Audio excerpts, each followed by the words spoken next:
Hey everybody, John with Forbes Cybersecurity and IT Services here. Today I want to talk to you about the PlayStation network outage and what are some lessons that businesses can take away to help strengthen their cyber resilience. Recently, there was a massive outage of the PlayStation network, and so you might be sitting here thinking, what does this have to do with me?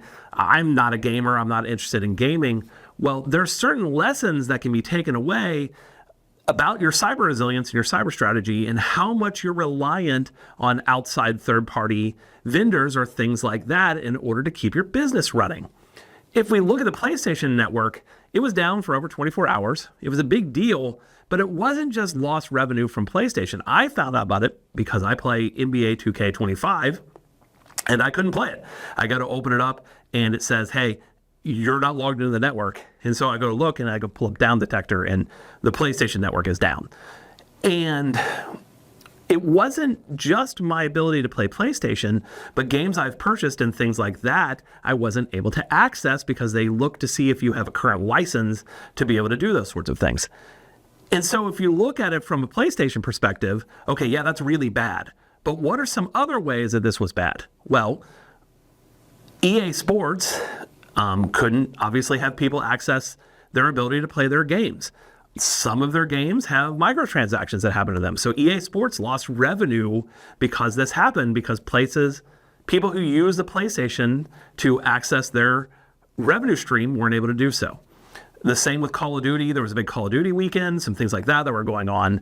And so what you want to look at this from a business perspective is, where are the places that you're relying on either cloud software or third-party applications that would cause your business to not be able to complete one of the functions that it needs to in order to make you money? You want to look at it from that aspect and then say, okay, am I doing the things to protect that where I can, or do I have workarounds in order to continue to make money while this system is down?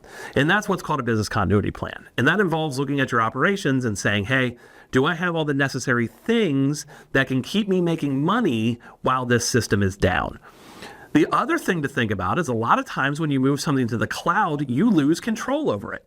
And we see this all the time as a consideration. Hey, I move this application, this system, this process to the cloud. Great, I don't have to think about it anymore.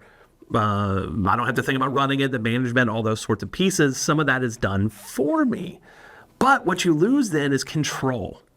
And when you lose that control, sometimes you don't have the ability, when something goes bad, to spin up an alternative service because you just don't have the infrastructure to do it anymore. So that's a consideration even before you move to some things like that, to decide, is that the right decision for me based on use cases, remote network, remote support, all the things that are necessary to see, hey, if this did go down, how much does this impact me? Is it something that I want to maybe have in-house? We have applications that we have no choice but to rely on in the cloud. And some of those applications are critical to our operations here. One of them is, say, our ticketing software. I have workarounds for that software in case it ever did go down, which you don't think it would, but it's happened, and we'll talk about that in a second. But if it did go down, then I have the ability to continue billing the clients. I can generate invoices through another method. I have the contact information for my clients that are exported out of there, and my team could keep working tickets. It would just have to take them in a different method other than my ticketing system. Yes, we would be without historical data while that was being down, but we could work and the company could still function, and it could still make money, and all the things necessary for us to support our customers and clients. It would suck. I'm not going to lie. We wouldn't want to deal with it, but the company would function and survive.